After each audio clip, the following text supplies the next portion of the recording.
India and Pakistan, two neighboring countries with a history of conflict, agreed to a ceasefire on May 10, 2025. This decision came after discussions between the Directors General of Military Operations, or DGMOs, of both countries. The DGMOs are high-ranking military officials responsible for communication and managing border tensions. The ceasefire aimed to reduce tensions and prevent further violence along the line of control, which separates the Indian and Pakistani-controlled parts of Kashmir. The ceasefire was welcomed by many as a positive step towards peace. It signaled a willingness from both sides to de-escalate the situation and engage in dialogue. However, the agreement remained fragile, with a history of previous ceasefires failing to hold. The international community, particularly countries with influence over India and Pakistan, played a crucial role in encouraging this ceasefire. The hope was that this agreement would pave the way for further diplomatic efforts to address the long-standing issues between the two nations. The ceasefire represented a commitment to peace and stability in the region, even if temporary. Only time would tell if it would truly hold and lead to a more lasting resolution.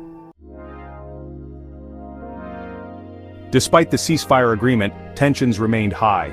India accused Pakistan of violating the ceasefire shortly after it came into effect. These alleged violations included gunfire and drone activity along the line of control. India reported drone sightings in the Akhnor sector, raising concerns about Pakistan's intentions to disrupt the fragile peace. In response to these alleged violations, India asserted its commitment to defend its territory. Indian forces were ordered to respond firmly to any provocations from the Pakistani side. This response highlighted India's determination to protect its borders and prevent any attempts to exploit the ceasefire. India's stance reflected the deep mistrust between the two countries. The accusations of ceasefire violations, if true, underscored the fragility of the agreement and the challenges in building lasting peace. The ceasefire agreement between India and Pakistan came after significant efforts from international mediators.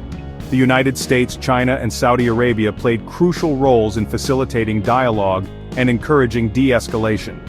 These countries recognize the importance of peace and stability in South Asia and use their diplomatic channels to bring India and Pakistan to the negotiating table.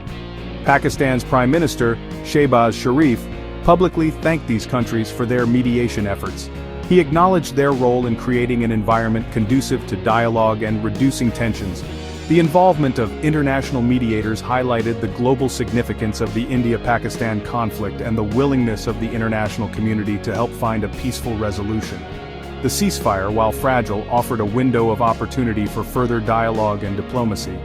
The international community remained hopeful that India and Pakistan would seize this opportunity to address the underlying issues fueling the conflict.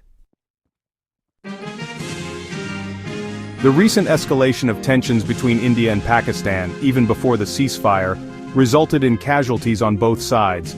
An Indian soldier, Mudavath Murali Naik, lost his life during Operation Sindoor, an Indian military operation targeting terrorist infrastructure.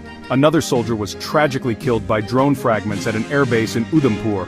BSF Sub-Inspector Medad Imtiaz was killed on May 10 during cross-border firing. These losses served as a grim reminder of the human cost of the conflict. Despite the fragile nature of the ceasefire, it represented a glimmer of hope for a more peaceful future. The people of both India and Pakistan have long endured the consequences of this conflict. The ceasefire, if it holds, could pave the way for dialogue, reconciliation, and a brighter future for the region.